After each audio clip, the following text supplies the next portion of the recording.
जय जगन्नाथ सांग मैंने मु रश्मि आपण गोटे मो न्यू ब्लॉग को आपण मानक स्वागत कर आशा कर आपण मैंने भल थे। तो ये ब्लॉग टी हूँ 12 दिन आमर भोजी भात सरीगला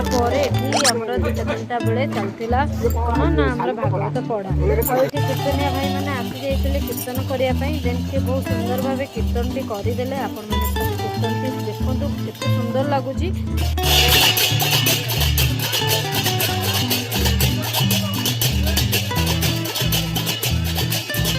आउ मो बापा को कीर्तन हरिका बहुत पसंद से बहुत अष्टपहरी आड़े जाती तेणुक आज बहुत शांति लगे ये कीर्तन होगला देन रात्रि भी आमर कर्म थिला पुष्करा जेहेतु लगी देन आम कर्म करदे आम बाहर 14 दिन और 14 दिन पलि आसलु आ ब्लॉग में पछले एडिट करुँगी आपण देन ये कीर्तन हरिका हो मैंने आज ससुर खिया जई कौन बड़ी चूरा टमाटो चकड़ा देखो आंब कटा बहुत बैगन सोला ये आलू